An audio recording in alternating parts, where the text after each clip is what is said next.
হঠাৎ জয়পুর বিডিও অফিসে সৌমিত্র খা। তার অভিযোগ, কয়েকদিন আগে জয়পুর ব্লকে কুম্ভস্থল মোড়ে ভারতীয় জনতা পার্টির দেওয়াল লিখন মুছে দেয় তৃণমূলের দুষ্কৃতীরা। তাই মানুষ সুস্থভাবে যাতে ভোট দিতে পারেন তার ব্যবস্থা করার জন্য স্থানীয় বিডিও ও জয়পুর থানাতে অভিযোগ জানাতেই তিনি গিয়েছিলেন।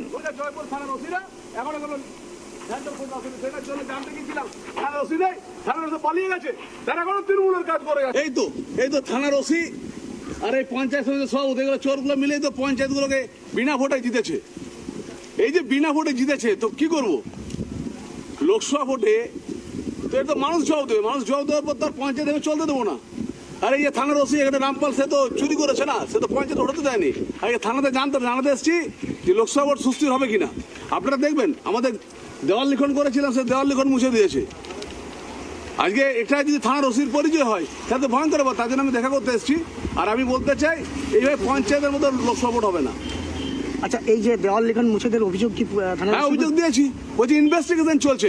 থানার ওসি নিজে দাঁড় করিয়ে পরে তৃণমূলের জনজাগরণের লেখা করিয়েছে। আমি সেটা ওসির কাছে জানতে এসেছি যে ভাই এটা কিভাবে চলতে পারে। মানুষের ভোট দেওয়ার অধিকারটা দিতে হবে। পঞ্চায়েত ভোটে এখানে জয়পুরের ওসি এবং তৃণমূলের যারা বসে আছে পঞ্চায়েত সমিতিতে, তারা দাদাগিরি করে পঞ্চায়েত সমিতিতে বসে আছে, বিনা ভোটে এখানে জিতেছে। এটা মানুষকে ভোট দেওয়ার অধিকারটা দিতে হবে। তাই